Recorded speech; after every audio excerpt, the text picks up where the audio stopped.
y de su Centro de Investigación y Desarrollo CIARE, les damos la cordial bienvenida a este foro titulado Perspectivas Internacionales sobre Distritos Energéticos.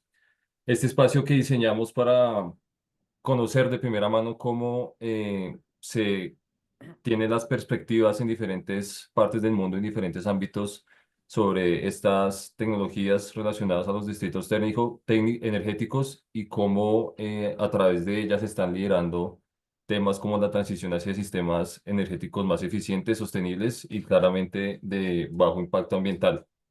Antes de comenzar, pues tenemos algunas recomendaciones de participación para compartir con ustedes. Primero, todas las preguntas o dudas que surjan durante la sesión las podrán consignar por medio del chat, el cual está habilitado en cada uno de las ventanas de la plataforma de Zoom.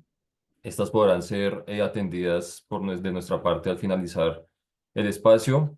También recomendarles que si experimentan algún tipo de problema de conexión de Internet, pues la sugerencia principal es salir y volver a ingresar a la plataforma. Si tienen algún tema, pues esta es la recomendación y pues tener presente que este espacio está siendo grabado y que posteriormente va a ser subido al canal de YouTube de Acaire para que pues las personas que quizás por algún tema de conexión o que no pueden cerrar la asistencia durante toda la sesión, pues puedan revisar el contenido más adelante y tener más detalle de lo que tratamos acá. Este evento hace parte de la promoción de la segunda versión del Diplomado Internacional en Formulación y Evaluación de Distritos Energéticos, un programa que ofertamos desde Acaire, un programa que hemos diseñado, un programa de alto nivel que busca formar a nuevos líderes en planificación energética urbana, con sesiones especializadas, análisis de casos reales y participación de expertos internacionales como los que nos acompañan el día de hoy. Con el fin de agradecer su participación en este espacio, queremos compartirles que pues a las personas que hicieron su inscripción a través de la plataforma de Zoom y que nos acompañan, pues les aplicará un beneficio exclusivo por asistir el día de hoy de un 5% de descuento adicional en el valor del diplomado, que va a ser acumulable al 10% de pronto pago y otros descuentos aplicables de acuerdo a nuestra política de descuentos.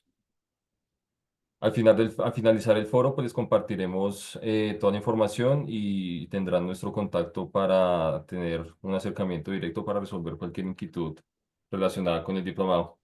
Entonces, para no extenderme más, pues nuevamente agradecerles por su compañía, por atender este llamado en nombre de Acaire y de CIARE. Estos espacios son muy valiosos para intercambiar conocimientos, ideas y temas que nos impactan tanto como sector, como país, como región en general. Y pues esperamos que este foro sea un espacio inspirador para ustedes, que nos conecte con nuevas ideas y que sea quizás ese primer paso para seguir profundizando en estos temas a través de nuestra propuesta formativa. Sin más, entonces le doy el paso al ingeniero Juan Bueno. Juan, le cedo el micrófono. Muchas gracias, Julián. Muy buenas tardes, buenos días, buenas noches, dependiendo del uso horario y el momento en el que ustedes se estén conectando a ver este evento. Gracias por su participación. Ustedes se han preguntado si es posible acondicionar un espacio, una edificación o incluso un entorno de manera limpia, inteligente y que a pesar de todo eso resulte ser una buena inversión. Soy Juan Ignacio Bueno, miembro de Acaire y del equipo de investigación de CIDARE, consultor e instructor líder en infraestructura sostenible. Y hoy vamos a conversar sobre distritos energéticos. Son una revolución.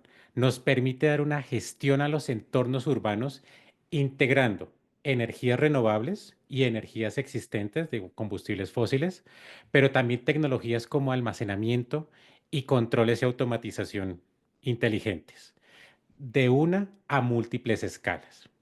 Eso nos permite no solamente tener una base, sino también incrementar la eficiencia, fortalecer la resiliencia y también el desarrollo sostenible en proyectos bajos en carbono. Esta es una conversación que considero que es muy oportuna porque nosotros en América Latina tenemos varios desafíos. Por un lado, lo estamos viviendo en algunos de nuestros países, estamos encontrando aumentos en las tarifas de energía. También estamos viendo algunos incrementos o algunas fluctuaciones en los mercados. Y hoy por hoy, creo que varios estamos revisando las noticias, a ver en qué para o en qué va el tema de la guerra comercial con los aranceles que se están imponiendo en diversas latitudes de nuestro planeta. Eso nos obliga también a adaptar esos modelos financieros que tal vez encontramos en otras partes del mundo, pero que necesitamos, como decimos coloquialmente, tropicalizar a nuestras regiones, a nuestros países y a nuestros entornos. Por eso, varios de ustedes nos hicieron preguntas avanzadas de manera anticipada, como por ejemplo la sostenibilidad técnica de este tipo de proyectos a largo plazo o incluso la implementación de tecnologías 4.0 en estos tipos de sistemas. Esos temas son urgentes y los van de la mano precisamente con el modelamiento financiero, con el análisis de ciclo de vida y, claro, con la gestión de riesgos que el proyecto va a servir. Sin más, precisamente vamos a dar un buen inicio a nuestros panelistas que nos acompañan en la tarde de hoy. Entonces, muchos de ustedes se van a preguntar, bueno, ¿qué tiene en común el ciclismo de montaña y las ciudades sostenibles? Para María Alexandra Cardona, ambos conceptos se basan en encontrar en el camino correcto, afrontar esos desafíos con una visión y mantenerse conectados con la naturaleza en cada paso que va dando. Cuando ella no está recorriendo esos senderos de montaña, ayuda a forjar el futuro de las ciudades en América Latina, como representante del GBCI acá en Colombia, la certificadora global que está detrás de certificaciones como LEED, True y Sites. Cuenta con más de 20 años de experiencia en la industria de la construcción. María Alexandra ha guiado innumerables proyectos, desde edificios hasta comunidades enteras, hacia la sostenibilidad, la resiliencia y la innovación. Conoce muy a fondo las certificaciones verdes, los incentivos tributarios y cómo convertir esa ambición sostenible en acción concreta. Hoy nos va a compartir cómo esas certificaciones no solo son etiquetas que le ponemos a las edificaciones o a los entornos, sino que realmente son herramientas para movilizar la inversión, construir mejores lugares y empoderar una América Latina mucho más creativa, inclusiva y verde. Entonces le doy esta bienvenida a María Alexandra. También nos preguntamos qué sucede cuando la investigación de vanguardia se une a soluciones realmente prácticas y tangibles. Se obtiene el impacto que el profesor José Manuel Salmerón lleva generando durante más de 2 décadas. Desde su sede en la Universidad de Sevilla, José Manuel ha dedicado 22 años a estudiar cómo los edificios respiran, se mantienen frescos y utilizan la energía de forma inteligente. Este hombre ha estado en todas partes, desde ayudar a definir las regulaciones europeas de eficiencia energética hasta trabajar con empresas e instituciones globales en España, Grecia, Chile y en el Reino Unido. Y también hasta desarrollar herramientas que modelan y simulan sistemas térmicos y estrategias energéticas pasivas. Hoy, como director de la cátedra de la Universidad de la Industria, Keiter Intercongenac, continúa conectando esa investigación con la práctica, destacando la innovación en tecnologías de refrigeración y generación de agua. Bienvenido, José Manuel. Ahora, ¿cómo se ve el futuro de América Latina? Ese futuro energético. Entonces, si ustedes le preguntan a Fabio García, no solo les dé una respuesta, sino que les va a mostrar todos los escenarios, los datos y tras de todo la visión estratégica que lo sustenta. Con una maestría en eficiencia energética y un puesto destacado en OLADE, para quienes quieren conocer la sigla de la Organización Latinoamericana de Energía, Fabio se ha convertido en una voz regional en planificación energética, acción climática y energías renovables. En la Dirección de Estudios, Proyectos e Información de OLADE, Fabio gestiona estadísticas energéticas en todos los países. Yo los invito a que vayan a la página y descarguen esos informes porque son muy valiosos para nuestros análisis financieros. Y eso nos permite ir desde la modelación de la demanda energética futura hasta la integración de las energías renovables en los planes nacionales. Eso se encuentra en la intersección de datos y toma de decisiones. Su enfoque está en la planeación prospectiva y el desarrollo de escenarios que lo convierten en un actor clave de la transición energética acá en América Latina, hacia sistemas energéticos que son inclusivos y bajos en carbonos. Y es un firme defensor de cómo la cooperación regional puede generar un impacto a gran escala. Nos entusiasma entonces tener aquí a nosotros a alguien que ve el panorama general y ayuda a otros a encontrar su camino. Fabio García de Olaya. Bienvenido entonces. Y con esto, entonces, ya ahora sí vamos a dar, como decimos coloquialmente, a entrar en materia, porque precisamente es un punto que es para nosotros muy importante y tener esa perspectiva de tres grandes momentos que vamos a tener hoy. ¿Por qué? Porque vamos a ir a lo largo de la sesión distribuyendo cómo van las innovaciones desde la perspectiva de la edificación, la ciudad y la región, esas políticas que son regionales, los instrumentos financieros climáticos y cómo nos permiten impulsar la transición energética. Esas estrategias en los instrumentos financieros, como por ejemplo son los bonos verdes, nos permiten ser aplicables también en entornos industriales y adicionar e incrementar la competitividad de nuestros proyectos.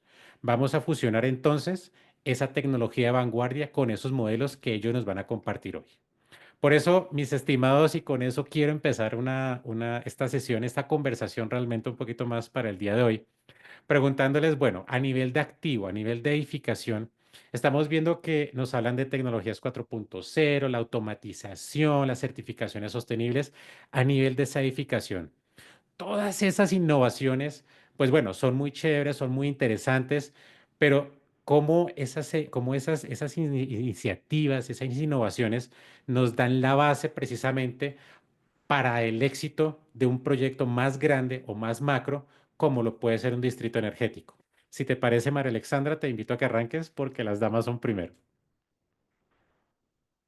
Vale, muchísimas gracias a los señores de Acaires y Dare, a mis compañeros panelistas y Juan Ignacio. Muchas gracias por esa presentación tan bonita. Bueno, a tu pregunta de cómo las innovaciones en edificios individuales, digamos, mediante estas medidas avanzadas de eficiencia energética e integrándose a energías renovables, pueden sentar las bases para el éxito en general de estos distritos energéticos desde nuestras herramientas como entidad certificadora, que administramos varias herramientas, entre ellas LEED, que por sus siglas en inglés es Leadership in Energy and Environmental Design, liderazgo en diseño ambiental y energético, sirven como una hoja de ruta, como una guía, precisamente para que tanto edificios nuevos como edificios existentes incluyan esas innovaciones y definitivamente juegan un papel clave en la creación de esos distritos energéticos exitosos y sostenibles. Por qué sirven de base? Básicamente porque estas medidas avanzadas en eficiencia energética, en integración de energías renovables, representan componentes fundamentales para que los proyectos puedan implementar diferentes estrategias a través del sistema de certificación LEED y se vuelvan unos bloques constructivos para esos distritos energéticos y sostenibles. Entonces, tenemos dos metodologías, una es para nuevas edificaciones y la otra es para edificaciones existentes, LEED BD más C para nuevas edificaciones y LEED más M para edificaciones existentes, en donde proponemos que se integren y se implementen tecnologías de sistemas HVAC de alta eficiencia, iluminación LED, aislamientos térmicos avanzados en temas de las envolventes y ojalá automatización para la gestión del consumo energético. Entonces, todas estas estrategias permiten que los edificios reduzcan significativamente su demanda energética y que se alinee directamente con esas categorías clave como son energía y atmósfera y la categoría de innovación. Entonces, Perfecto. ah, eso es básicamente, gracias. Perfecto, no, perfecto, María Alexandra. Y ese es tal vez uno de los puntos más críticos que tú has mencionado, porque no solamente empezar con una edificación nueva, pues digamos que algunas veces dice es más fácil empezar desde ceros, sino el desafío que tienen las edificaciones existentes, que es tal vez adaptar ese proyecto que en algún momento fue concebido sin considerar eh, todas las innovaciones y todas las gestiones de sostenibilidad que ahora estamos percibiendo en nuestro entorno. Fabio, desde tu perspectiva, ¿cómo lo estás viendo?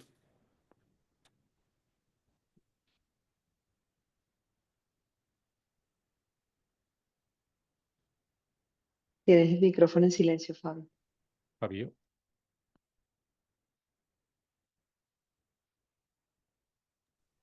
Ok. Bueno, disculpen Perfecto, que olvidé activar el micrófono. tranquilo. Sí, Juan, muchas gracias por la presentación. Igual, Eh, mencionaba que es evidente que para el éxito, digamos, de cualquier implementación de sistemas modernos de abastecimiento energético, es necesario que el consumidor de esta energía, ¿no es cierto?, tenga los mayores niveles de eficiencia en su consumo, ¿no? Lo podemos ver desde el punto de vista regional y hacer un downscaling hacia el tema que nos compete ahora, que son los distritos energéticos. Por ejemplo, en el ámbito regional, la prioridad, digamos, en los procesos de transición energética, antes de pensar, digamos, en la sustitución, por ejemplo, de combustibles fósiles por energía directa, de energía renovable, es tratar de mejorar al máximo la eficiencia energética de los consumos. Entonces, si esto lo hacemos también a una escala, por ejemplo, del tema de los distritos energéticos, es evidente que para que tenga éxito una tecnología innovadora de abastecimiento energético, como lo son estos distritos, ¿no es cierto? Los consumidores, que en este caso serían los edificios, las edificaciones, tienen que tener altos niveles de eficiencia en su uso, porque si no, prácticamente parte de la energía que se está abasteciendo, ya sea, digamos, energía de aire acondicionado o energía de calefacción, ¿sí? Se está desperdiciando. Entonces, es necesario que los edificios o las edificaciones a donde se va a aplicar esta tecnología tengan estándares de eficiencia energética, de uso racional de la energía. Es por esto que, por ejemplo, la viabilidad económica de estos distritos energéticos muchas veces se ve un poco afectada en edificaciones existentes o antiguas que no tienen, digamos, estos estándares de eficiencia y más bien son mucho más atractivas económicamente estas implementaciones en nuevas edificaciones en las cuales ya se las construye o ya se las elabora con estos criterios de eficiencia. Entonces es fundamental que para que tengan éxito estas aplicaciones exista una eficiencia desde el punto de vista del consumidor final. Y eso tal vez es uno de los puntos importantes, porque al momento de considerar una edificación, pues muchas veces no se sabe quién la va a habitar. Digamos que cuando se diseña, por ejemplo, un edificio de oficinas, no se sabe si llega a una oficina de alguna multinacional que busca alguna o tiene alguna una iniciativa de sostenibilidad o simplemente son grupos de oficinas que pues simplemente pagan su arriendo y ya quieren simplemente operar. O como lo comentaba Marla Alexandra, pues una perspectiva de edificios existentes. Pasó, por ejemplo, en el proyecto del Distrito Térmico de Alpujarra en Medellín, en el cual pues el sistema sirve a edificaciones que ya son existentes y eso fue un desafío tal vez mayor por el hecho de tener que utilizar rutas y la disposición arquitectónica pues que se planeó hace más de 40, 50, 60 años. Y eso me lleva precisamente a tener esa opinión, José Manuel, que con esa experiencia que tú has tenido en edificaciones, ¿cómo consideras que esas tecnologías innovadoras y esos modelos financieros con los cuales tal vez has tenido contacto pues en tu rol desde la Universidad de Sevilla y como director del programa, cómo se han aplicado en esas edificaciones existentes? Porque vemos que muchos de nosotros vemos como el mayor desafío ahí. Y ya pues María Alexandra nos dio una herramienta muy importante que es la certificación para O+M, pero digamos desde tu perspectiva, ¿cómo ha sido ese proceso? ¿Cómo lo has visto? ¿Cómo lo has vivido? Bueno, muchas gracias por la presentación igualmente, Juan Ignacio. Y mi mayor mérito en realidad es ser amigo de uno de los asistentes, que es Camilo Andrés Arias. Y ese es mi mayor mérito de la tesis y por el que estoy aquí en realidad. Eh, la respuesta a tu pregunta desde mi punto de vista es la siguiente. Hay un proyecto europeo que se llama APEN, que les recomiendo que busquen y que miren en internet y da bastantes claves sobre la pregunta y las posibles respuestas que se plantean, ¿no? Una es una visión holística. Yo estoy de acuerdo con que hay que reducir la demanda de los edificios antes que entrar a mejorar su consumo y la eficiencia de los sistemas que satisfacen dicha demanda. Pero además hay muchas formas de reducir esa demanda. Se puede hacer con técnicas innovadoras, con almacenamiento, materiales de cambio de fase. Se pueden emplear vidrios súper complejos.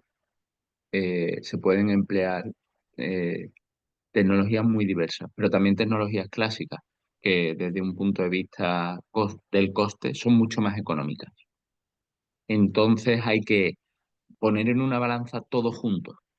De otra manera, no sabemos dónde invertir. Entonces, para mí la clave que se puso de manifiesto en el proyecto que les he mencionado y que iba acompañada de una financiación por parte de los bancos, Ok, eh, claro, los bancos financiaban solo aquellos proyectos que habían seguido unas pautas en cuanto a la decisión final sobre la estrategia a implementar.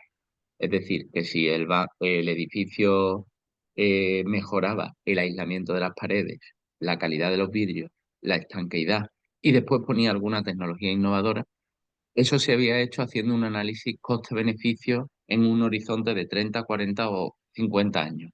No se había hecho simplemente porque lo que estaba de moda era mm, poner material de cambio de fase o lo que se llevaba más en ese momento era poner vidrio doble bajo emisivo, sino que correcto. se ha hecho todo siguiendo unas pautas. Y para mí ahí hay una gran parte de la clave. Que Y el que perfecto. financia valide de alguna manera. Ujú. Y perfecto porque precisamente lo que tú mencionas es eso, digamos que la búsqueda del rendimiento de la edificación eh, como entorno y como activo propio también buscando esa relación costo-beneficio, porque claro, uno tiende a encontrar lo más nuevo y pues obviamente cada fabricante, cada proveedor te quiere vender lo más bonito, lo último, pero realmente desde la perspectiva de proyecto, pues digamos que en algunos que he podido asesorar, pues el modelo financiero pues a veces no da el punto de equilibrio por querer poner todo lo más bonito, brillante, súper ultramoderno, porque realmente hay que hacer gestión. Inclusive parte de lo que nos comentaba María Alexandra es eso, que digamos que yo busco primero reutilizar lo que tengo, adaptarme a lo que tengo y en última instancia sí definitivamente buscar una eliminación o comprar algo nuevo. Entonces ahí viene, digamos, como un análisis, una inquietud que pues precisamente nos trae a la colación y es ese rendimiento, ese desempeño que se logra en la edificación o que yo logro tal vez con una certificación, qué tanto me impacta desde la perspectiva financiera y qué tanto beneficia a ese usuario final, porque inclusive el mismo Fabio lo mencionaba. Desde la perspectiva del usuario final, pues bueno, yo como edificación, como usuario de esta oficina, como usuario de esta edificación, cómo me beneficia que tenga una certificación o que siga unas pautas o unos parámetros, porque no solamente es un objetivo de sostenibilidad, sino también es un objetivo financiero. ¿Cómo lo ves, María Alexandra? Gracias, Juan. Pues a ver, desde la contribución técnica, además de toda la contribución técnica que puede brindar el tener todas estas eficiencias en los edificios y en el desempeño energético de cada uno de ellos, definitivamente se tiene que considerar el impacto directo a la viabilidad económica, a la resiliencia operativa, más en estos tiempos que, por ejemplo, en Ecuador, y Fabio será testigo de ello, tuvieron Mm. racionamientos diarios de 16 horas en Uy, donde el que sí. no estuvo preparado, pues lo llevó a la quiebra. Así de Sí, sencillo. total. Y la capacidad, pues, de financiamiento del distrito en su conjunto. Entonces, desde como lo vemos nosotros, definitivamente es interesantísimo arrancar con esa predicción de la demanda. Sí, lo que hablaba ahorita también José Manuel, y la oferta energética de ese proyecto para tener una mejor previsión de esas cargas térmicas y eléctricas que va a requerir la edificación. Eso va a ayudar también a reducir esos riesgos operativos y financieros, para no tener, digamos, que no vayan a hacer esos desempeños energéticos inesperados, y que nos permitan también tener un modelo de negocio que sea financieramente viable para los bancos. Como decía ahorita José Claro. Manuel, los bancos hoy día prestan ese dinero para proyectos a largo plazo en donde miden el riesgo social, el riesgo ambiental y el riesgo físico. Y lo validan no solamente para el proyecto, sino para la organización que lo está liderando. Entonces, digamos que la viabilidad financiera tiene que ser desde quien está planeando este modelo. Y lo otro es también, digamos, una ventaja desde lo financiero el poder tener una flexibilidad en cambios regulatorios y de mercado. Yo recuerdo cuando Lee llegó aquí a Colombia, digamos, Lee proponía poner toda la ductería y todo el sistema para cargar vehículos eléctricos hace Ujú. 17, 18 años y aquí la gente decía, esa gente está loca. ¿Sí?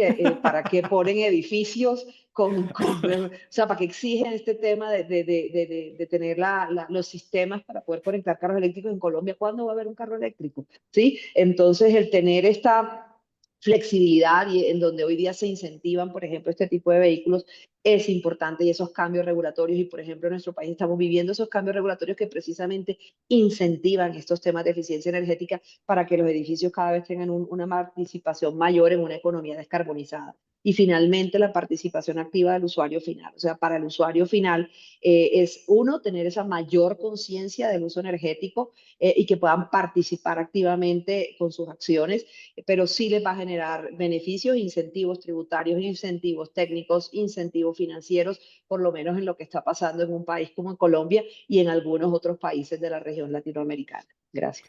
Y precisamente con eso de los otros países de la región latinoamericana, Fabio, ¿tú qué has percibido? Entonces, ya que con todos estos análisis que haces y tu mención del usuario final, ¿cómo estás percibiendo que ese usuario final sí tiene o sí se le mueve la aguja, como decimos por acá en estas latitudes, por el tema financiero?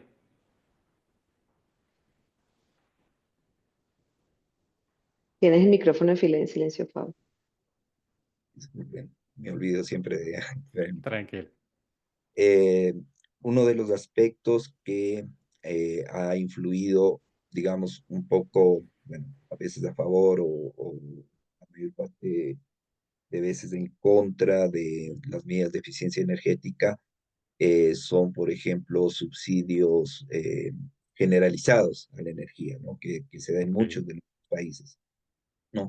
Entonces, eh, es evidente que el factor fundamental desde el punto de vista del consumidor final es el beneficio económico.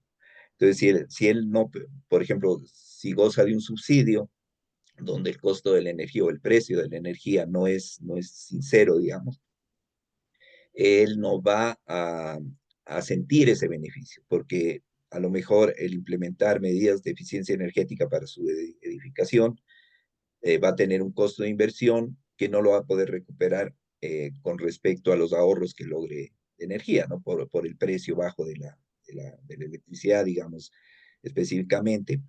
Entonces, uno de los factores que darían viabilidad a este tipo de implementaciones, como en el caso de los distritos energéticos, tomando en cuenta que el distrito energético, el principal objetivo es ganar en eficiencia, ¿no es cierto?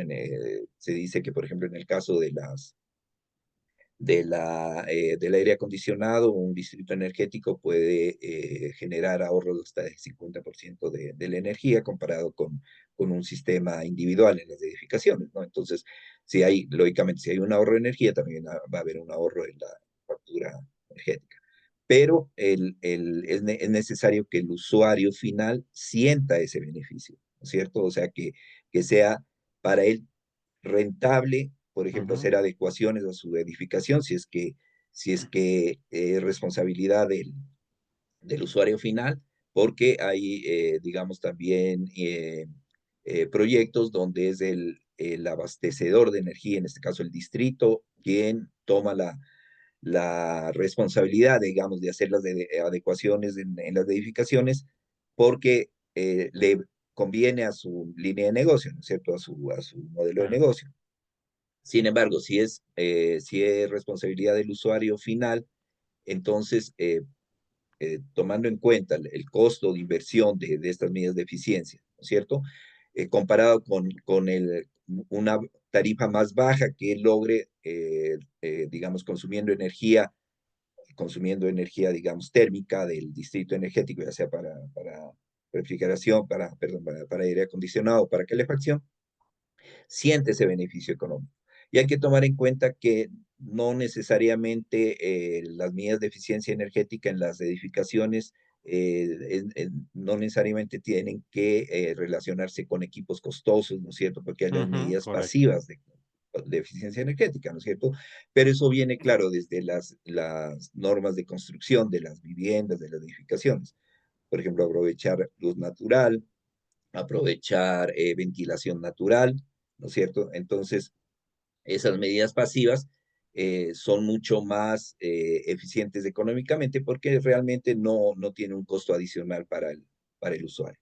Entonces, Perfecto. viéndolo o haciendo un resumen, ¿no es cierto? Siempre la viabilidad de este tipo de proyectos va a ser siempre y cuando el usuario final sienta un beneficio económico de aprovechar estas nuevas tecnologías de abastecimiento. Incluso precisamente Fabio, hace algunas semanas, Olade realizó un webinar muy interesante y a quienes nos están viendo en este momento los invito a que entren directamente a la página de Olade y consulten sobre esas estrategias de implementación de distritos energéticos enfocadas al usuario final.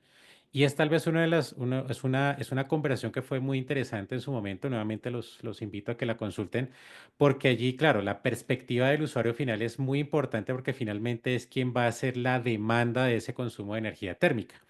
E incluso si estamos hablando un poco de cogeneración, pues también vamos a tener consumo de energía eléctrica.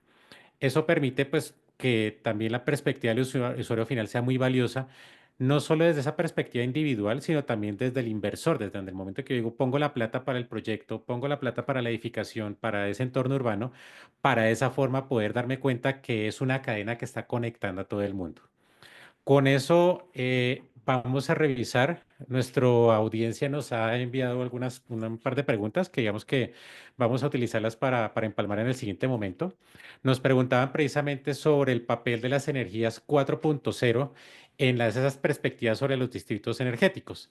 Incluso algo que quería comentarle a quien nos formuló esta pregunta es que las tecnologías 4.0 que en algún momento fue muy del boom de la revolución tecnológica, de la revolución industrial 4.0, pues precisamente son catalizadores, son la forma como ese Internet de las cosas, ese IoT, permite monitorear todo eso, todas esas aplicaciones en tiempo real. Muchas de las estrategias que se han implementado en en los proyectos han funcionado, tal vez no solamente para detectar problemas, sino también para detectar tendencias y hacer proyecciones. Cuando hablamos en este momento, creo que en este momento hemos visto que la inteligencia artificial está más en contacto con el público y por eso tal vez está un poco más masificada. Muchas de esas aplicaciones ya venían de antes. Eso permite ser no solamente correctivo, sino entrar a un modelo predictivo. Y precisamente todas esas tecnologías son transversales a lo que estamos conversando en la tarde de hoy con nuestros panelistas. ¿Alguno de ustedes quiere complementar esa pregunta o procedemos con con la siguiente? Bueno, Perfecto. en Sigue, Fabio. general, perdón, que tomé Tranquilo. la palabra. En general, toda tecnología volvemos a lo mismo, ¿no es cierto? Toda tecnología que nos permita una gestión más eficiente y racional de la energía va a contribuir a la viabilidad de este tipo de proyectos, ¿no? De los distritos energéticos. O sea, el, como digo, ¿no? La primera etapa de toda transición energética debería ser el uso racional y eficiente de la energía, porque si no, cualquier implementación nueva de abastecimiento va a tener de por medio un desperdicio, digamos, no deseado de energía, ¿no? Por ejemplo, si estamos instalando energía renovable no convencional, como paneles solares, centrales eólicas, digamos, para abastecer un sector ineficiente. Entonces, Ujú, parte de esa inversión que se está realizando en infraestructura se está desperdiciando. Entonces, correcto. lo primero es con toda la tecnología y toda digamos, medidas innovadoras que se pueda aplicar a reducir los consumos en base a uso racional y eficiente de energía, serían bienvenidos y beneficiosos para la implementación. Incluso también nos preguntaban si los distritos energéticos se pueden utilizar en plantas o parques industriales y pues qué ventajas tenía. Entonces, pues, digamos, en este caso, pues claro, la respuesta es absolutamente. Hemos visto iniciativas, yo he estado en proyectos incluso fuera del país en los que hay iniciativas en parques industriales en islas del Caribe, donde la energía, incluso su producción o su generación es más costosa, y eso obliga precisamente a que el parque industrial lo vean no solamente para beneficiar la descarbonización de cada empresa, digamos, por ejemplo, parques industriales donde hay farmacéuticas que pues normalmente tienen unas iniciativas de descarbonización y unas iniciativas de sostenibilidad que deben cumplir tal como lo María Alexandra lo mencionaba por su esquema organizacional, sino que aparte de eso pues reducen su tarifa de consumo y ese es el beneficio de su usuario final, pero aparte de eso, el parque industrial lo ve como un modelo de negocio. Entonces, sale ganando, o sea, como dicen, salen ganando las dos partes. Por lado y lado, permite reducir costos, permite facilitar la operación, permite hacer integración incluso de fuentes renovables, como el parque industrial lo quiere, tal vez lo pueda buscar. Y eso también sirve mucho para las organizaciones que están dentro de ese parque industrial. Entonces, con eso pasamos ya hablando de parque industrial, entonces ya no decimos, oiga, estamos hablando de una edificación, sino hablamos del parque industrial, ya empezamos a hablar de un poco más de entornos. Y eso nos lleva a nuestro siguiente momento, precisamente de los entornos que encontramos en donde se están, donde se ubican las edificaciones y a los cuales los distritos energéticos van a servir y precisamente es el entorno o el nivel urbano. Entonces, vemos que las ciudades, y lo vemos en diferentes países, están buscando esa sostenibilidad de manera integrada en su plan urbano, en su plan de desarrollo territorial. Pues pensamos entonces cómo esos distritos energéticos que están pues en algún momento respaldados por las certificaciones de sostenibilidad, cómo generan mayor valor para esa planificación urbana, precisamente para esos entornos que ya no es solamente el edificio como activo solito en el universo, sino que ya hace parte de un conjunto más macro. Entonces, José Manuel, ¿tú cómo ves que esos distritos energéticos aportan ya no a la edificación individual, sino al entorno urbano como tal? Para mí es muy claro un ejemplo de algo que está pasando aquí en España y es que se está poniendo de moda la autoproducción Oh, ok. en los hogares Ujú. fotovoltaicos. Entonces casi todas las casas tienen paneles solares fotovoltaicos. Pero como la acumulación es cara, como instalar también baterías es caro, la gente pone solo los paneles solares fotovoltaicos, que claro, conllevan un ahorro en la factura energética, pero cuando el consumo se produce simultáneamente a la presencia del sol, a la generación. El consumo se produce simultáneamente a la generación. ¿Qué pasa? Que cuando la gente se va a trabajar, no hay consumo y los paneles están produciendo. Eso conlleva pues desequilibrios en la red, porque hay un montón de Sí, nodos produciendo energía que no se está consumiendo in situ. Si esa energía se produjera de una manera organizada por un distrito, por una agrupación de viviendas, seguramente con una superficie mucho menor se conseguiría un efecto mucho más eficiente, satisfaciendo la demanda de todo el mundo, con acumulación y, y de una manera más óptima, en definitiva. La gente, cuando yo no tengo producción solar fotovoltaica en casa, entonces la gente me dice, oye, como un catedrático de eficiencia energética no tiene. Digo, hombre, primero porque tengo 4 hijos, entonces mi tarifa es mucho más económica. Mi periodo de retorno me sale 20 años, con ok, el precio de la energía que yo tengo, porque tenemos un subsidio en España a las familias de 3 o más. Eh, con lo cual el precio es diferente que para familias de 1 o 2 hijos. ok, Pero además es que yo no lo pondría sabiendo que no voy a usar la gran parte de la energía que estoy produciendo. Un distrito ayuda a solventar esto. Y déjame que aporte un dato más, Juan claro Ignacio, que si me sí. lo permite. El 90 y pico por ciento de los edificios que consumen energía son edificios existentes. En Europa, el porcentaje de rehabilitación de estos edificios es del 1%. ¿Uno? O sea, el uno, el Ok, uno, el 2. El gran reto de la Comunidad Europea es pasar del 2 al 3 o al 4. wow. Es donde hay que hacer todo el esfuerzo, eh, eh, porque solo un 1% de mejora de esos edificios conlleva una gran reducción de energía. Y en el fondo no se trata solo de construir bien los edificios nuevos, sino de mejorar todo el parque de edificios existentes.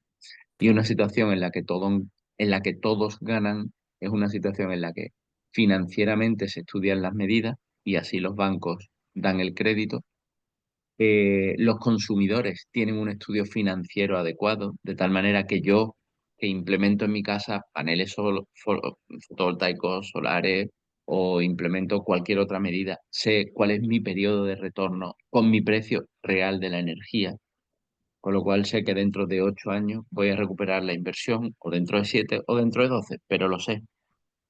Y es bueno también para la comunidad energética, porque de alguna manera existe una conciencia eh, en la que todo el mundo hace las cosas a sabiendas, ¿no?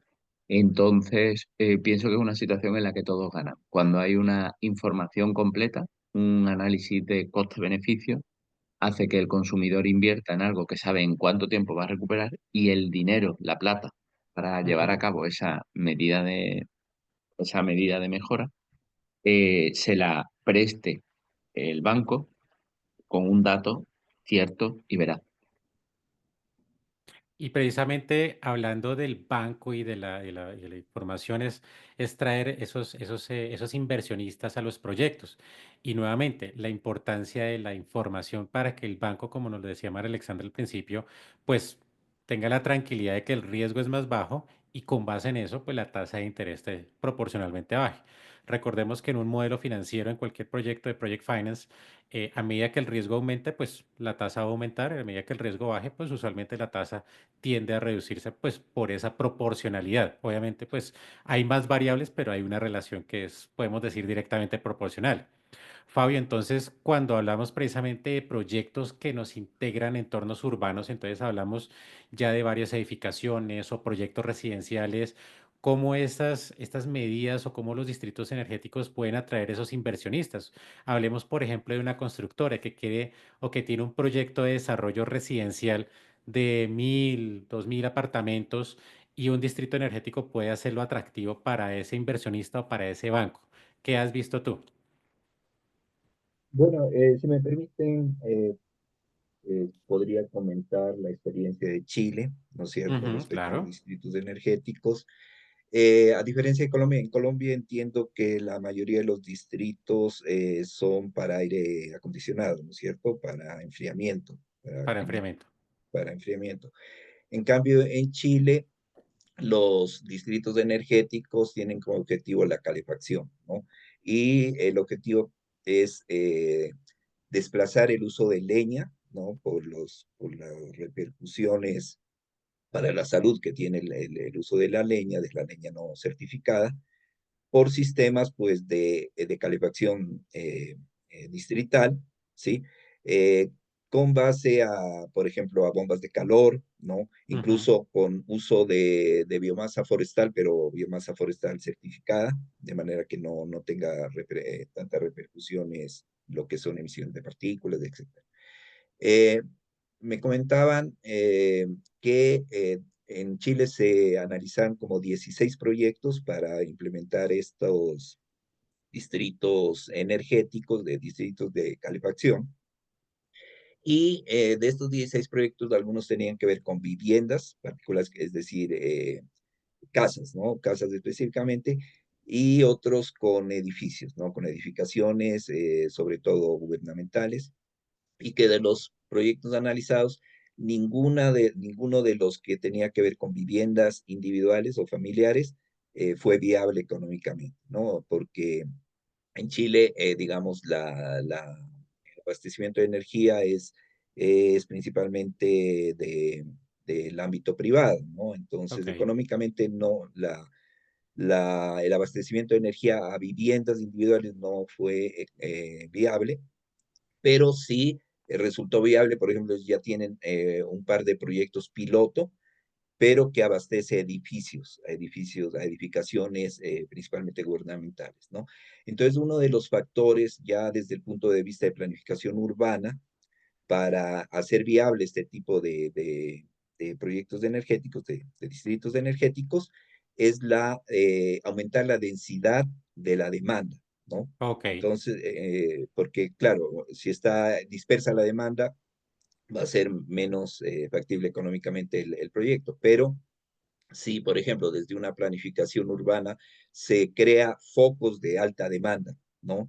Y de alta densidad, por ejemplo, aquí en Ecuador, en Quito específicamente, tenemos, por ejemplo, una plataforma financiera, ¿no? Un edificio de una plataforma de plataforma financiera que es un edificio bastante grande que agrupa muchas instituciones gubernamentales, ¿no?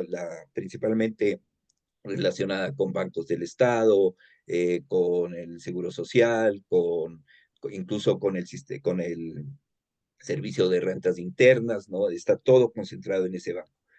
Entonces, esa demanda esa concentración de la demanda haría mucho más viable un proyecto de distrito energético que abastezca, por ejemplo, ya sea de aire acondicionado o de calefacción, ¿cierto?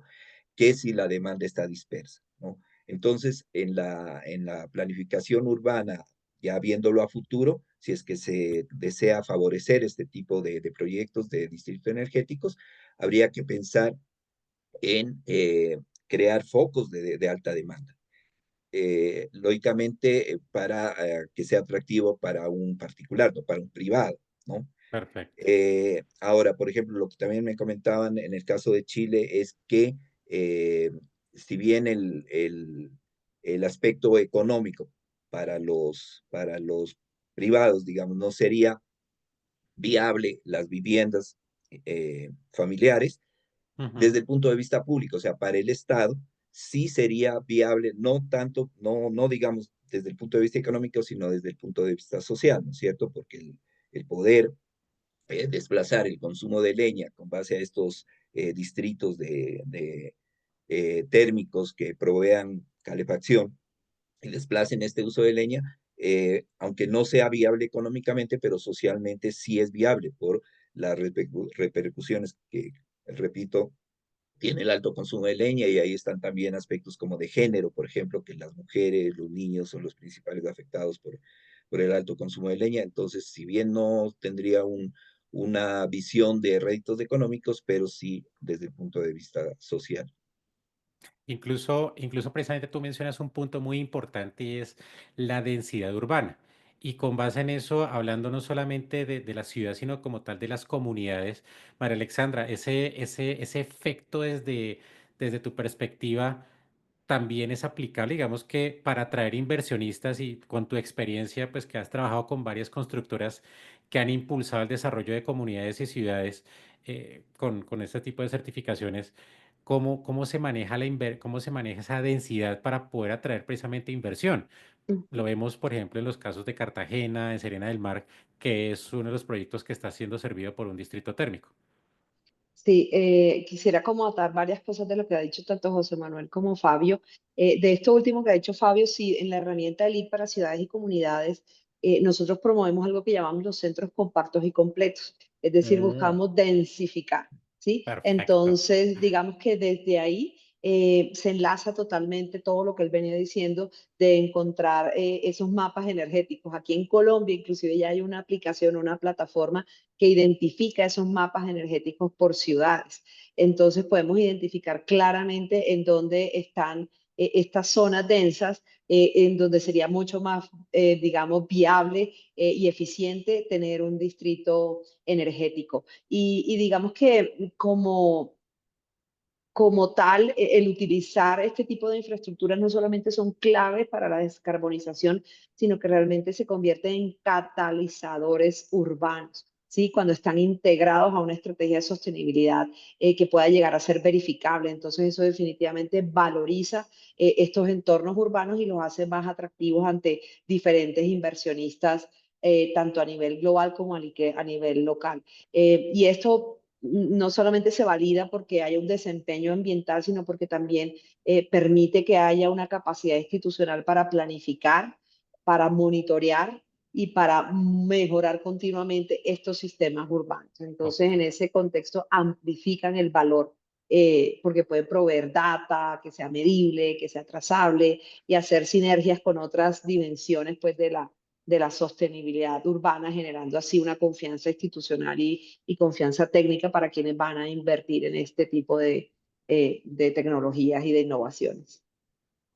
Y eso, ¿has visto que apoye más, o sea, digamos, de más apalanque, esa es la palabra correcta, sirve para apalancar esa inversión que tal vez en algún momento se considera un poco más riesgosa? O sea, ¿has visto que esa certificación sí sirva para que no solamente la edificación, sino todo el entorno urbano también, digamos, que tenga una certificación y diga, mire, no solamente ese espacio, esa edificación, sino todo ese entorno también Sí. vale la pena ponerle la inversión? Sí, sí, inclusive aquí en Colombia, hoy día Colombia es el segundo país después de la China con más proyectos, macroproyectos o proyectos a escala urbana Wow. monitoreándose y registrados bajo este programa de LEED para ciudades y comunidades a escala urbana. Y lo que vemos es que también es una condición de cómo se desarrollan los planes parciales aquí en el país, en donde se Ujú. involucra el sector público y el sector privado. Entonces, sí ha sido una herramienta de validación y de verificación para atraer mayores incentivos a estos inversionistas y a estos desarrolladores. Entonces sí se está dando, sirve como les digo como una hoja de ruta para validar la buena arquitectura, la buena ingeniería a escala urbana. Y son, digamos, como se convierten en esos pilares estructurales de una comunidad sostenible que sea coordinada y financieramente atractiva. Y has dicho una palabra muy importante, coordinada. Nosotros a veces encontramos en nuestras ciudades y creo que es parte de nuestra perspectiva que vemos en la región, a veces unas ciudades, unas poblaciones que a veces uno percibe, pero cómo se estructuró esto desde un principio porque se percibe algún desorden, no solamente a nivel, digamos, de crecimiento, sino incluso a nivel institucional. Entonces esa palabra clave me gustó porque es muy bonita, coordinación. Y eso tal vez es una de las cosas que me parece interesante, Fabio, porque desde esa perspectiva regional, ¿cómo has visto que esas estrategias de coordinación sean efectivas para que funcionen a nivel urbano? Y pues para que, tal vez como tú mencionaste esa palabra, garanticen un acceso equitativo a esas soluciones que pues son sostenibles. O sea, lo acabaste de mencionar, pues la idea es que eso sea equitativo, que sea inclusivo. ¿Cómo has visto ese concepto de coordinación que acaba de decir María Alexandra? Sí, o sea, desde el punto de vista del sector público, pues es dar todas los incentivos, ¿no es cierto?, para que este tipo de proyectos se desarrollen, ¿no? Eh, y una de las claves, por ejemplo, para que los inversionistas puedan o haya un menor riesgo en las inversiones, es lograr contratos a largo plazo, ¿no? O sea, Ok, eh, porque, por ejemplo, los países donde el abastecimiento de la energía principalmente es fundamentalmente privado, no se puede, digamos, asegurar que si hay un oferente de este tipo de energía distrital eh, para para una determinada comunidad o un determinado de edificaciones, pueda tener asegurado, digamos, su compra de energía a largo plazo si es que viene otro competidor, tiene un menor precio y el usuario final a la final o en definitiva tiene la libertad de cambiar en cualquier momento de proveedor, ¿no? Entonces, quizás asegurar incentivos o proveer desde el punto de vista público incentivos que promuevan contratos a largo plazo, ¿no? Por parte de los consumidores, ¿no? Eh, También, por ejemplo, comentar que es mucho más eficiente en instalaciones de cogeneración, porque son instalaciones ya que claro. no tienen que arriesgar, digamos, una inversión inicial para establecer el distrito energético, sino que ya tienen su infraestructura en operación, ¿no? Por ejemplo, una central eléctrica que su calor residual lo pueda comercializar a un distrito como distrito energético, ¿no? Una instalación industrial, que creo que usted también lo mencionaba, que aparte de, de toda la energía que requiere para sus procesos, su energía residual también la pueda convertir, igual puede convertirla en calefacción o lo puede convertir en frío, ¿no es cierto?, mediante sistemas de absorción.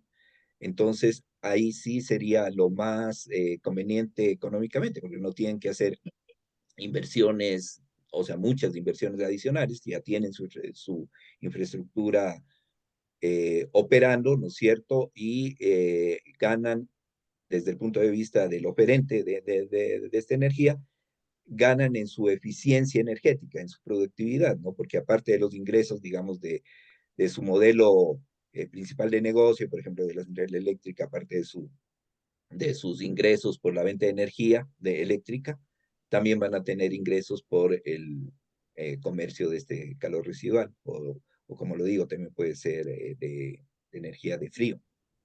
Correcto. Entonces, eso Incluso sería precisamente, lo sí, más perfecto. Incluso, atractivo, José Manuel, digamos. en tu perspectiva, ¿cómo se ha hecho para hacer esa integración, o decíamos, esas innovaciones a nivel urbano? Ahora sí, como decimos en nuestro entender acá en América Latina, al otro lado del océano, o por decirlo un poquito más coloquialmente, al otro lado del charco. ¿Cómo se hace allá? ¿Cómo funcionan los temas de planeación urbana? La verdad que ahora mismo eh, eh, lo que se da es la ausencia de planificación. Ok, Es decir, que es algo que todavía está por desarrollar. A nivel de distrito energético no hay prácticamente nada. Y entonces creo que es una muy buena solución el que existan diplomados, tal y como el que se propone, ¿no? Tal y como el que CIDARE imparte, un diplomado internacional en formulación y evaluación de distrito energético, porque una de las grandes barreras es la ausencia de técnicos que puedan presentar proyectos creíbles sí. a las empresas que los desarrollan. Entonces, conozco algunos regionales en Andalucía, algunos a nivel nacional, pero básicamente en toda España puede haber en toda España redes potentes de frío y calor. Hay tres. Pequeños distritos energéticos habrá más, pero por una falta de conocimientos y de técnicos, básicamente. Wow, ese es un desafío que es muy importante para resolver. Y precisamente por eso algunas inquietudes que nos daban, y bien Fabio lo mencionó sobre los temas de cogeneración, alguien nos preguntaba si había distritos en nuestra región y pues digamos que uno de los proyectos que se mencionan es por supuesto el que les acabo de comentar de Serena del Mar, donde precisamente hay un sistema que se basa en gas natural para alimentar un hospital, edificio de oficinas y un esquema de residencial que es más edificios de apartamentos, digamos que es un proyecto que muy interesante, es un sistema que es extramural, pero también hay sistemas intramurales, como el caso del centro comercial o nuestro. Digamos que a esta pregunta que nos formulaban. Y por el otro lado nos decían que si teníamos, pues digamos que sí, digamos que voy a hacer la sinergia de estas dos preguntas, ese potencial o ese actual potencial de desarrollo de las energías mareomotriz y undimotriz a nivel, pues digamos, de América Latina, o que si los distritos energéticos pues tenían la posibilidad de emplear energías alternas, energías renovables como la solar, la eólica o inclusive pequeñas hidroeléctricas. Entonces, digamos que en ese orden de ideas, esas tendencias de poder combinar fuentes en función de la demanda, está asociado precisamente a esa disponibilidad de recursos y bien creo que todos lo han comentado, a los costos. Digamos que el planteamiento del modelo financiero nos lleva a analizar no solamente que el que está de moda es la energía solar, la energía eólica, la geotérmica, sino que realmente yo la pueda poner en un modelo financiero, plantear el esquema, saber ese CAPEX, cómo lo voy a utilizar y cómo lo voy a distribuir en el tiempo y cómo van a manejarse los OPEX.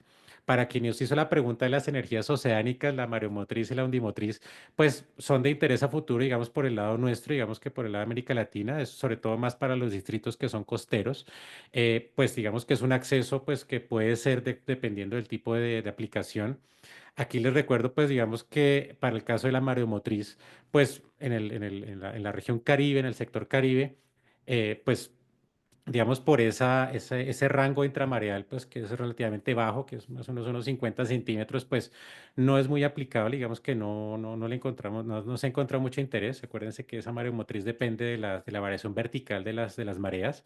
Tal vez en el Océano Pacífico pues haya más potencial, pero pues digamos que es importante porque son alternativas, es decir, el distrito energético como tal no es una solución que le sirve a todos, sino que es una solución muy a la medida. Y José Manuel lo acaba de decir. Eso exige la profesionalización, el enfoque, porque ese de sentarse a hacer el proyecto a la medida, pues no todo el mundo lo hace. Todo el mundo puede llegar a hacerlo, pero en un momento necesita ese fortalecimiento profesional. Julián, ¿tienes alguna pregunta en este momento que tengamos adicional que quieras compartirnos? Sí, Juan, aquí por la caja de preguntas y respuestas nos tienen algunas. Jair Velázquez pregunta, ¿cuáles son los indicadores financieros y técnicos más importantes para la aplicación de un distrito energético en edificaciones existentes? Levante la mano quien quiera contestar. María Alexandra, te ven, o Fabio, o José Manuel. ¿Quién quiera? Perdón, ¿me puedes repetir la Claro. pregunta, Sí. por favor? Dice, ¿cuáles son los indicadores financieros y técnicos más importantes para la aplicación de un distrito energético en edificaciones existentes? Ok. Aquí en Colombia yo creo que nos está marcando mucho la ruta como indicadores o como acciones y metas claves, la hoja de ruta para descarbonización de edificios o de neto cero carbono para edificios en el país. Digamos que ahí se plantean una cantidad de acciones y de fechas hito para reducir el carbono operacional en edificaciones existentes a 2030, a 2040 y a 2050. Entonces, digamos que ahí claramente el Ministerio de Ambiente nos marcó una ruta y esa es la que nos debe orientar y seguir en un país como Colombia. Sé que en este momento recién se actualizaron las metas nacionales de contribución determinada, lo que se conocen como las NDCs, o Ujú. están en ese proceso de actualización. Y bueno, es estar como atentos a ese tema para poder alinearnos con esas acciones que nos marca esa hoja de ruta. Perfecto, Alexandra, muchísimas gracias.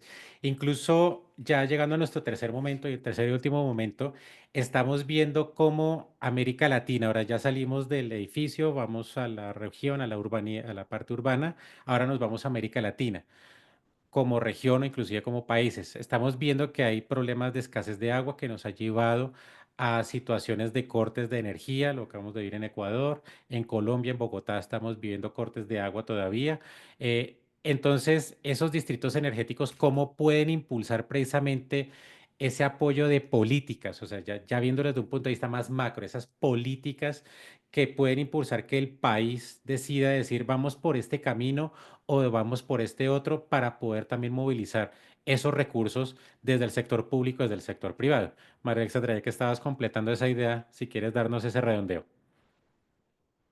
Vale, gracias. Digamos que también, o sea, desde el marco normativo, yo creo que Colombia en Latinoamérica está marcando una pauta, digamos, fuimos el primer país en tener una hoja de ruta neto cero para edificaciones. Desde el Ministerio de Ambiente también fuimos el primer país en tener una taxonomía verde, Ah, que fue la segunda taxonomía después de la taxonomía de la Unión Europea, y esto básicamente lo que nos plantea desde lo financiero es que se tengan en cuenta ciertos aspectos y el gobierno determina qué es verde para que se puedan emitir bonos verdes en el país desde un sector privado, por ejemplo, y que se acceda pues a este tipo de financiamiento climático.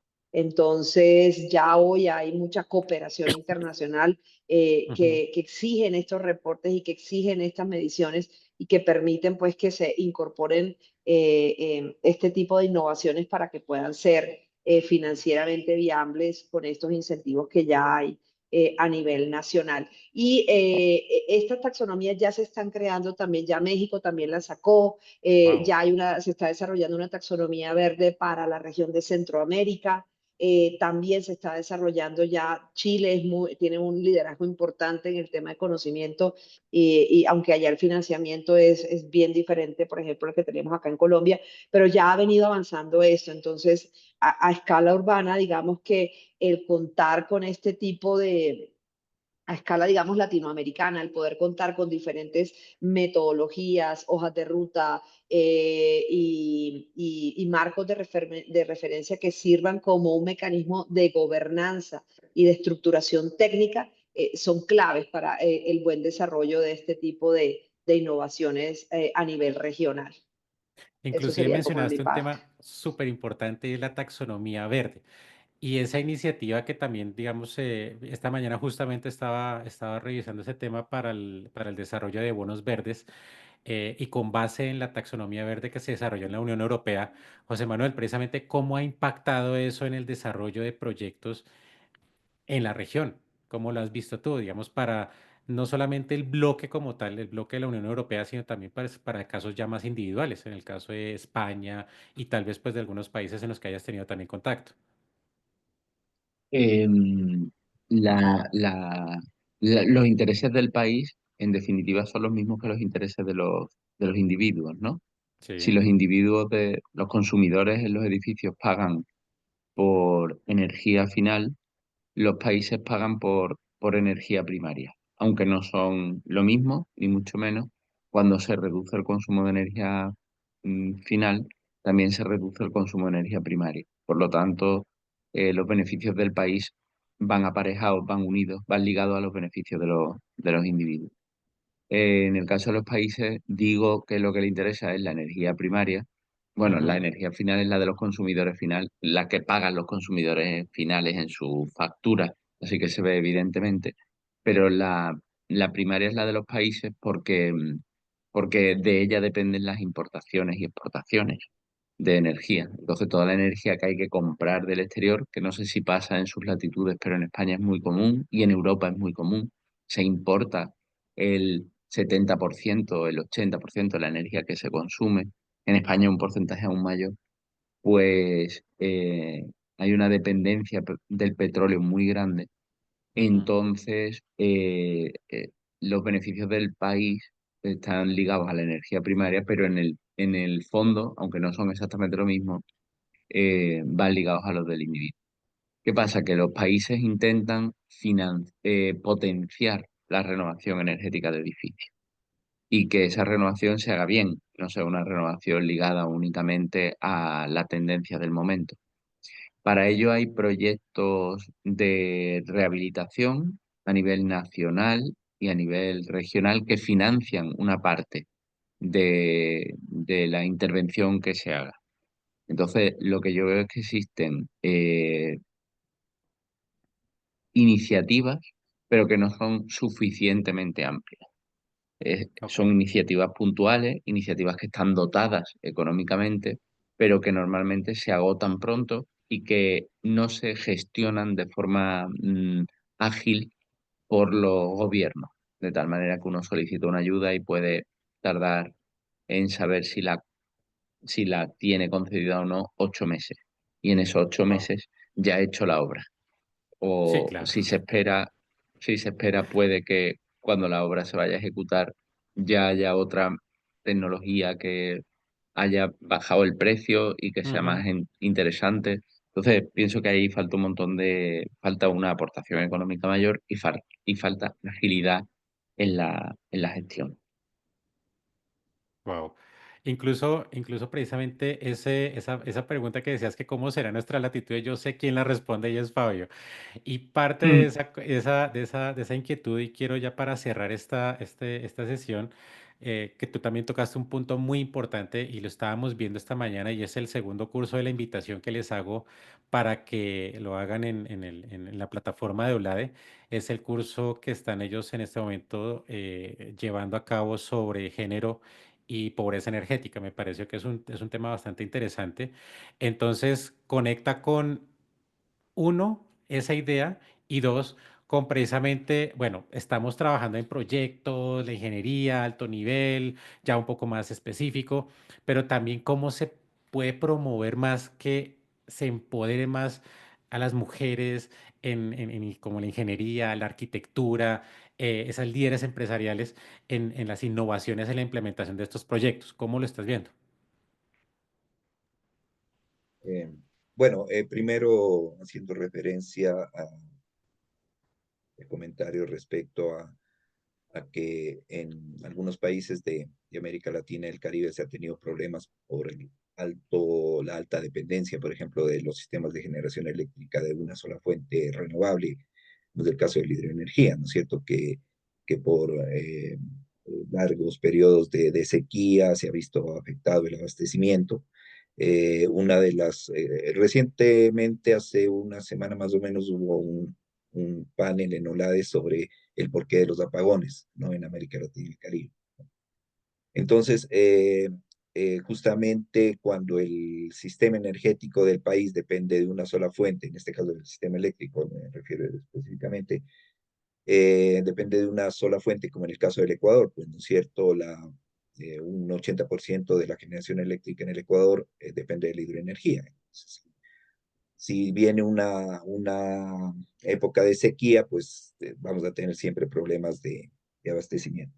Entonces, una de las soluciones es la diversificación de las matrices de generación, ¿no es cierto? Y una de las formas de diversificar esta matriz es, pues claro, lógicamente tener un respaldo térmico es necesario, pero también diversificar en cuanto a otro tipo de fuentes renovables como la eólica, la solar, etcétera.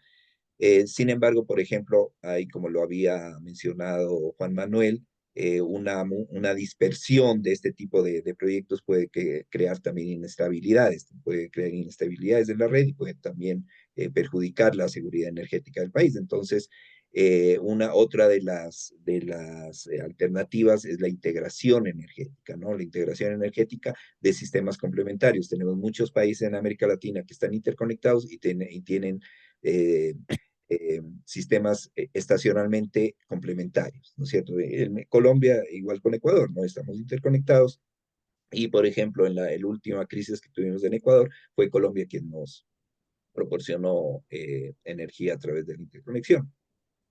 Pero uno de los desafíos es que en la mayoría de los países, más que todo de América del Sur, porque en cambio América Central es el buen ejemplo, digamos, de la región de integración eléctrica, no tienen su mercado regional eh, operando.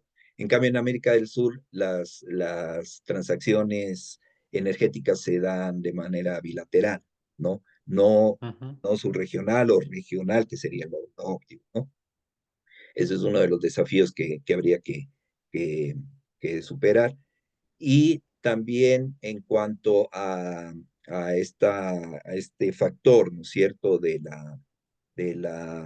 uso de este tipo de de energías no estables como la eólica y la solar, sería mucho más fácil concentrarlas, por ejemplo, en el caso de los distritos energéticos.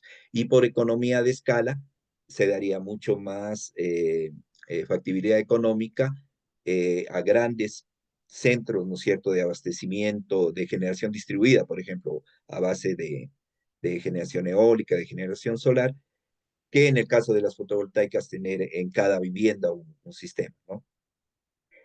Por otro lado, en lo que se refiere a, usted preguntó de la equidad de género, pues OLAD Ujú. está promoviendo justamente, tratando de promover digamos que la solución a este problema, ¿no? Porque por estadística se ve que en el área tecnológica y científica eh, hay una mayoría del sexo masculino, ¿no? Entonces, por ejemplo, hay países que están promoviendo becas para Oh. las mujeres que opten por una carrera en ciencia y tecnología, porque lo que se ha analizado es que es algo cultural, ¿no? Es algo que viene arraigado desde la niñez. A una niña nadie le regala un auto, ¿no? Nadie le Ujú. regala un robot, le regalan una muñeca, un bebé, ¿no es cierto? En Sí, cambio al correcto. varón le regalan el auto, el robot, ya le incentivan a que le vea como que la ciencia y la tecnología es parte, digamos, un aspecto masculino, ¿no?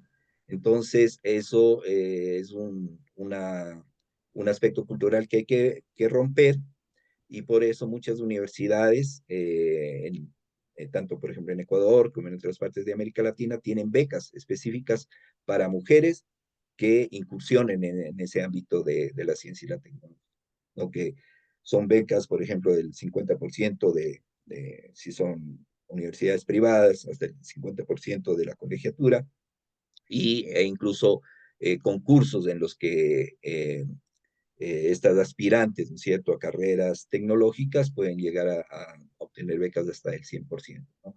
Y Perfecto. todas Incluso, estas iniciativas los está apoyando también OLAD.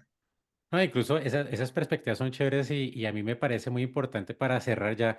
María Alexandra, tal vez ha sido una de las mujeres que ha liderado el sector como arquitecta, como profesional y tal vez como le decía Fabio desde el punto de vista STEM. ¿Qué mensaje tú puedes transmitir precisamente para que digan vale la pena seguir adelante? ¿Cómo se puede impulsar ese liderazgo? ¿Qué nos puedes decir ya para cerrar esta sesión? Que me parece que esta pregunta era para mí importantísima formulártela en este momento. Ay, gracias, gracias. Sí, digamos, he tenido la fortuna de desarrollar mi carrera profesional realmente en un mundo de hombres. Toda mi Sí, vida, desde que estaba en obra, desde toda la vida, así, desde que pasé, digamos, como más a la parte administrativa en las compañías de construcción y de la industria, de la manufactura. Siempre fui rodeada de hombres y cuando llegué a este mundo de la sostenibilidad, no sé si es porque las mujeres tendemos a tener eso de raíz y a querer cuidar y proteger, pero la mayoría de las personas que trabajan en temas de sostenibilidad hoy día son mujeres.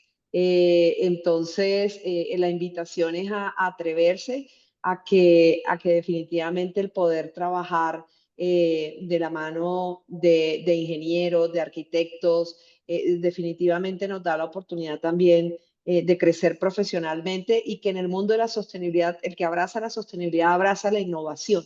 ¿Sí? Entonces, las mujeres también tendemos a ser muy creativas y esto nos sí. brinda también muchas oportunidades para aportar en un mundo donde la innovación definitivamente y la creatividad es necesaria. La invitación es simplemente atreverse, que hay toda una red de organizaciones a nivel mundial, académicas, asociaciones, gremios que están apoyando estos procesos. Entonces, pues muchas gracias, Fabio, por liderarlo y promoverlo desde OLADE. Y acá desde Colombia, pues también hay muchas oportunidades y mucho apoyo para ese crecimiento y formación de las mujeres en nuestra industria. Gracias. Y en términos de crecimiento y formación, precisamente lo que esperamos con este segundo panel de expertos es conectar con el diplomado en distritos energéticos en su segunda versión. Esperamos encontrar más mujeres en este espacio académico, en este espacio de formación profesional, para el cual les hacemos extensiva la invitación a participar. Julián, ya para tus palabras de cierre. Sí, Juan. Bueno, ya para dar cierre a la actividad, pues primero agradecerles a José Manuel, a Fabio, a María Alexandra por sus aportes, a Juan por moderar este espacio. Y ya para dar cierre, quisiera socializar con ustedes una información acerca de la asociación. De este foro, pues hace parte de la promoción de la segunda versión del Diplomado en Distritos Energéticos. Digamos que el objetivo acá era mostrar ese nivel de conocimiento, esa visión estratégica, ese enfoque técnico que esperamos ofrecer desde el diplomado en su segunda versión. Como lo mencionamos al inicio, pues todos los asistentes que hicieron parte de esta sesión y que se inscribieron a través del enlace de Zoom cuentan con un 5% de descuento exclusivo acumulable a otros descuentos que les apliquen de acuerdo a nuestra política de descuentos. Y pues antes de cerrar esta jornada, pues quisiera compartir con ustedes las próximas actividades, próximas oportunidades que estamos desarrollando para poder seguir profundizando en estos temas claves para el sector térmico, energético y del sector.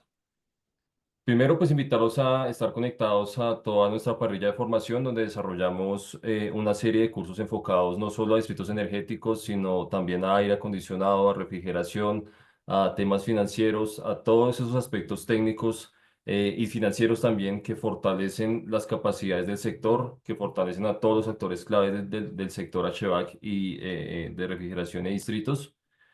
Como asociación, pues los invitamos también a los eventos que tenemos preparados para este año, en 2025. Son 3 eventos que ya estamos preparando, ya estamos próximos a adelantar. El primero, pues acá en región, esto es una oportunidad para que la comunidad técnica, el sector HVAC en general se conecte en Montería. Este evento lo vamos a realizar el 22 y 23 de mayo.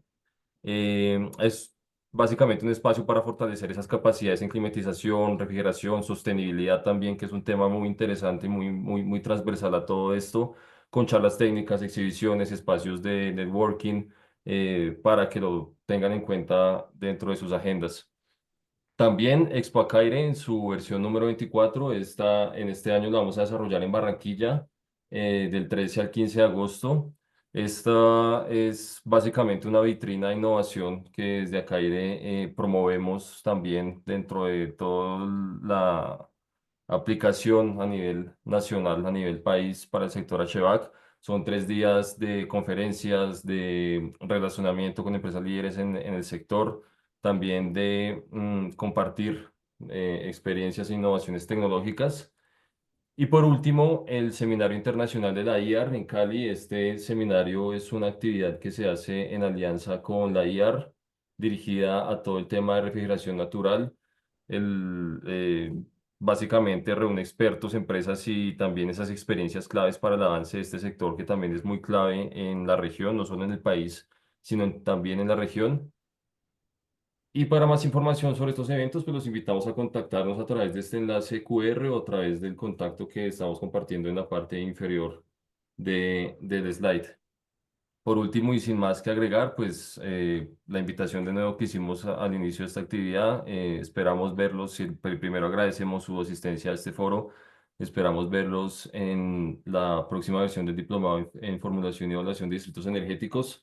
Aquí, pues más allá de una formación técnica, buscamos generar un espacio de intercambio de conocimientos muy interactivo con expertos de alto nivel internacional como los que tuvimos el día de hoy, análisis de casos reales, herramientas prácticas que permitan también entender a los distritos energéticos más allá de lo técnico, cómo dentro de un enfoque, un contexto de ciudad, de país, se pueden implementar y cómo podemos empezar a liderar, a seguir empujando esa transición, esa transformación energética con este tipo de soluciones.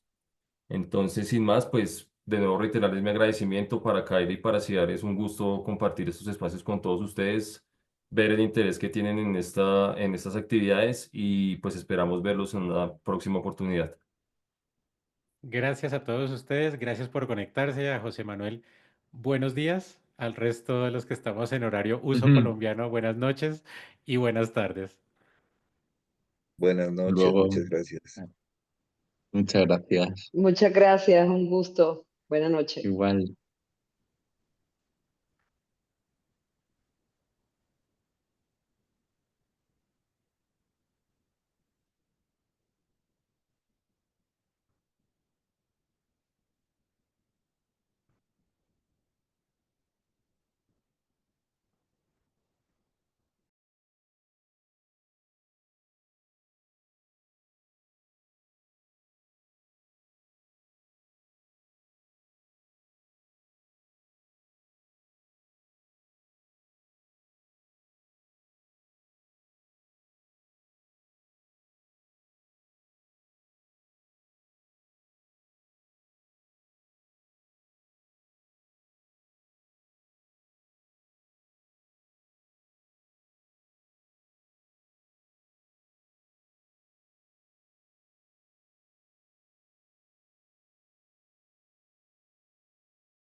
Listo, creo que ya no hay nadie conectado. Me tocó darles de baja.